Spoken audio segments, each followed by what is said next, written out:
Tonight, we are talking about energy cords. So if you've ever felt a really strong connection or pull to another person, it's very possible you could have an energy cord between the two of you. So welcome in.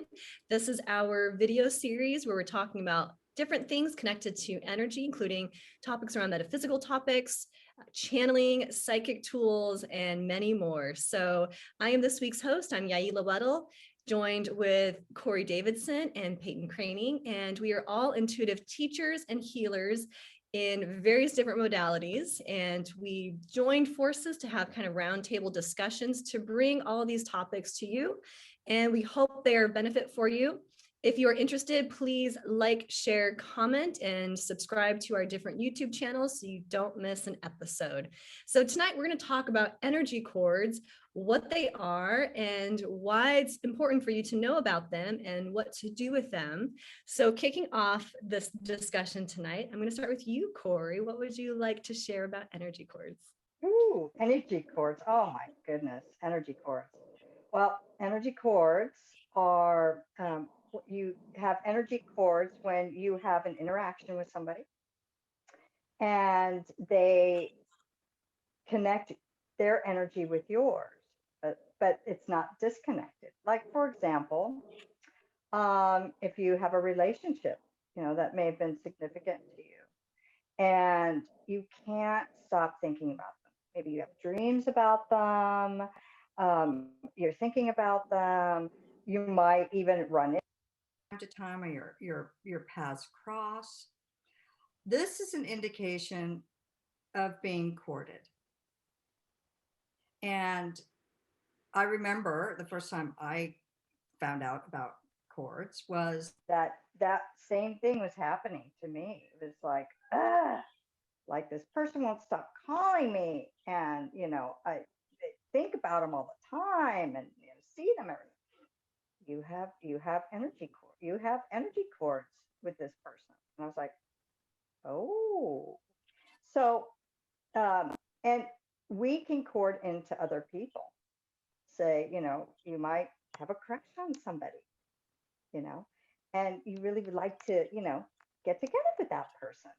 You could cord yourself into that other person. But the thing about energy cords is that when that happens, we take on the energy of that other person.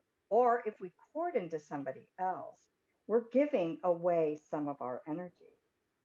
And so we might find that, our behavior might be different, or we might, have those dreams that keep waking us up. Um, and they become disruptive to our lives. And we could go a lifetime or most of our life with cords attached to us. And when you're able to detach and heal where those cords are connected. Now, where are cords connected? That's a good, a good segue too. Cords can be connected really anywhere in your body, but generally they're connected into your chakras. Now, children will be corded into your root chakra. The only cords that really should not be removed are children's, because children need to be corded into their parents, their root chakra, which is the bottom one, for survival. So when children grow up and they get on their own and they have their own lives, that's when it's a time to clear that cord. But those are really the only cords that are okay to have attached to you, because children need it for survival, because our root chakra signifies fight or flight, survival. So say you've gone through a divorce, or you've broken up with somebody, you've had a disagreement with a friend, or maybe even it's not even has anything to do with a divorce or an argument, but maybe you've had a cycle of life, of somebody else's life, that has just completed. you're able to, cords are able to be removed and therefore completing the cycle with that person. Otherwise, yeah, you feel that other person's energy, and that other person's energy continues in your life and can be disrupted, other than children. So that's what I have about energy cords at the moment. How about you, Peyton? Yeah, I think this is such a fascinating topic, and it always makes me laugh because this topic scared me more than anything when I was coming up through my training. Y'all, I still remember the class where I learned about energy cords, and we were in this group environment and we were working with a partner. And I remember it was a clairvoyant training class. And I remember my partner starting to describe my energetic cords, and it freaked me out. He's like, "You've got tubes coming out your back and they're going up to the sky, and there's some strange man that's corded into you, and I don't know who it is." So no topic has freaked me out more in my journey than, because it just sounds a little creepy. So the most important thing about energy cords is, like Corey mentioned, they're just energetic entanglements. Because I have had clients recently get very alarmed to hear that they have a cord. And so energy cords aren't something that you have to be scared about. It just means that your energy is entangled with someone else in a way that's not helpful. Because as we've talked about in our earlier videos, energy is either yours or it's not yours. And so our goal as people on their spiritual path is to get our energy as clean as possible. We really just want to be the only ones in our bubble. And an energetic cord, and especially when we're starting out on this path, I would venture to say most, if not all of us, have them from family members, old boyfriends, whoever it might be. So you don't have to be scared of energy cords because they sound a little creepy when you first hear about them. But it just is an entanglement of energy that can be easily removed. And I totally agree with what you said, Corey, that in general, as adults, we really don't want to have energetic cords, except with kids, like Corey mentioned. And I have also heard that our pets are corded into us. And that is another one that I say is okay because they are, like a child, a dependent. And so I think that that's an energetic connection that is appropriate, but everyone makes their own call as to what they are comfortable with. And then some people, I'm a little different because I think it's okay for a spouse to be corded to you in some way. Not everyone agrees with that, so make your own call. But that's a cord I don't necessarily remove if I'm corded to my husband. But again, it would depend Because on the he's your twin flame. You have a twin yeah. flame. That's Yeah. So why. if it's a loving, supportive adult relationship, I might make an exception there. But in general, I agree with Corey. You don't want to have any cords that you don't have to have because it's just a drain on your energy, and it means you're picking up energy that doesn't belong to you, which is never going to be a match in the best for your physical body and your energy bodies. So one way that you can know that you have a cord, and this is how I tell, is like Corey said, I start to think about someone randomly or all the time. Like a certain client will start popping into my head over and over again. And that is a signal to me to check for a cord, because we can cord very easily into people. We do it without even thinking about it. Most of us don't do it intentionally, but it does happen when we're thinking about someone or excited. As teachers, we need to be aware of cords because our excited clients and students start to think about us and get excited about class, and they can send out little cords. So it's one thing to work, it's something to just be aware of. If you're in an environment where you're teaching people, I think you can attract more cords possibly. But cords are easy to remove. It's part of what I consider to be our energy hygiene, just a way to keep yourself clean, keep everyone else's energy out of your space, keep yourself in your bubble, is by removing cords as you find them. And again, it's not something to be concerned about. They can always be removed. And if you have a question, what I like to ask my guides before I remove cords from someone is this cord for their best and highest good? You will always get an answer as to whether it's appropriate or not. And in my experience, 99% of the time, it's okay to remove the cord. And another interesting thing about cords is we can actually be corded to people who aren't humans and aren't physically in this plane. We can be corded to our soul families. We can be corded to guides that we work on or work with. So again, it's an energetic connection. So it's just something else to work to look at, you know, as part of your energy practice.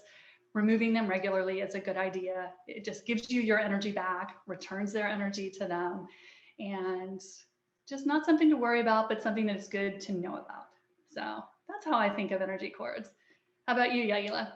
I think about energy cords, well, kind of like highways of energy, or neurons of energy. So if you've ever heard of the term thoughts that keep wiring together, or thoughts that keep firing together, wired together. So it's like those repeated thoughts you think all the time, they actually, your brain physically changes and builds this stronger connection, because it's basically a quicker way to get from one thought to the other. So when I think about energy cords, it's kind of like that. There is a purpose to having energy cords. So, you know, we talked about kids with their parents, or pets with their parents. They are dependent on their parent. So their parent, it is beneficial for the child to be corded into the parent. So if they are sick or hurt, or think about you and your baby didn't have a language, but they're corded into you for survival, the parents just kind of have that instinct of what they need. It's because they have that energy quick highway going on. So they instantaneously kind of know.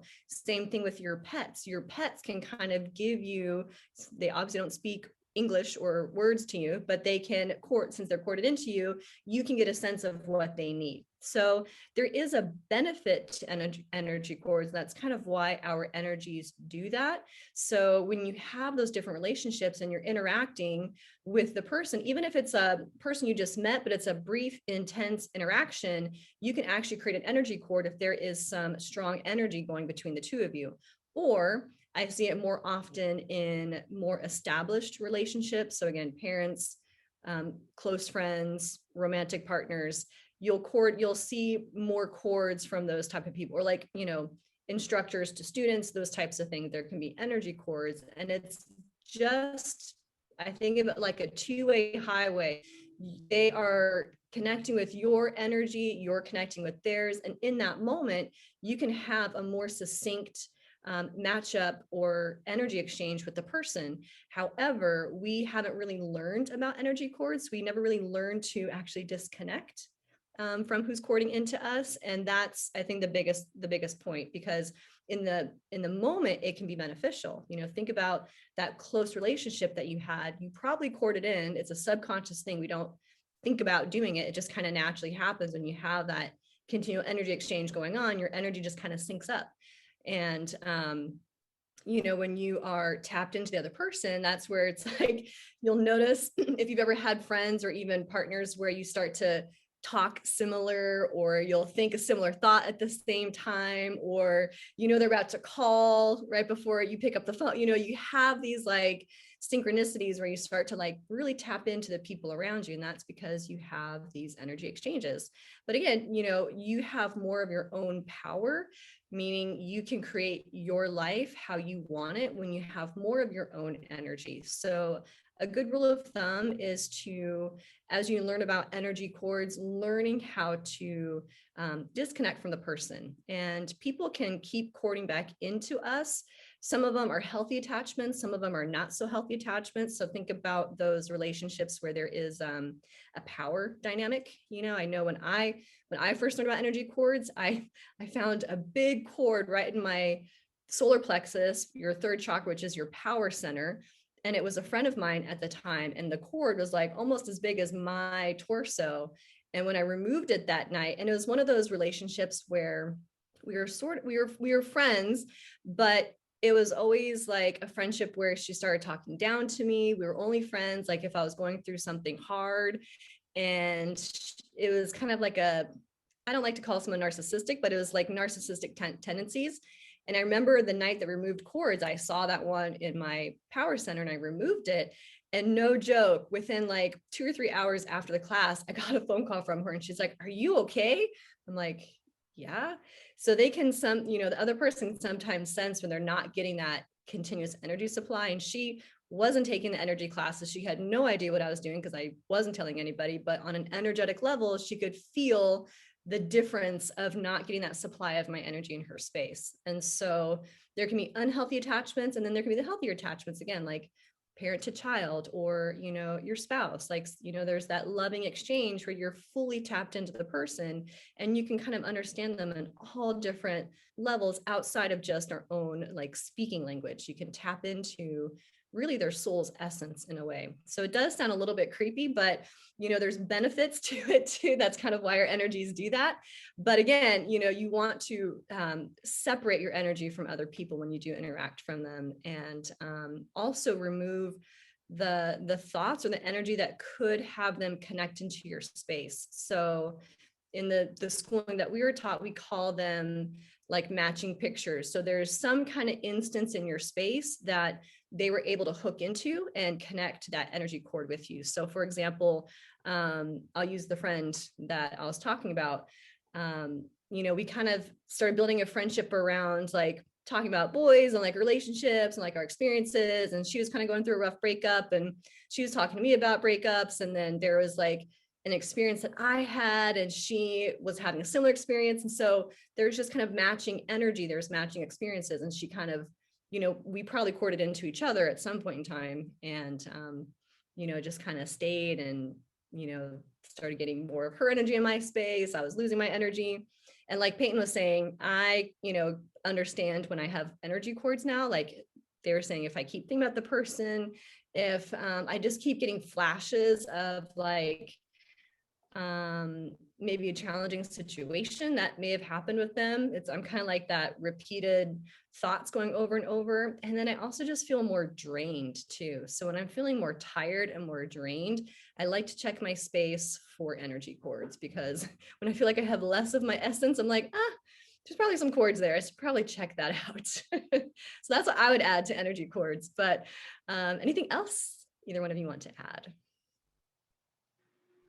I think we kind of cover the topic, right? It's pretty extensive, you know, it does sound kind of creepy, but just think of it, you know, energy that fires together, wires together. So not only just in your own thoughts, your own mind, but with energy, with the people and pets around you.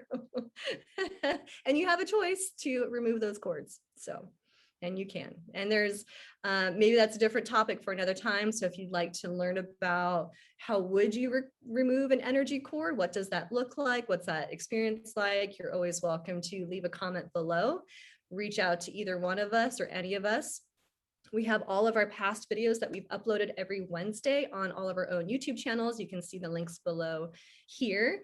And thank you for joining us tonight. Every Wednesday, we bring in a new topic. So if you found this helpful, please like, share, comment. We love your support. It helps us get our message out to help other people along their spiritual journey. And we will see you next week. Thank you.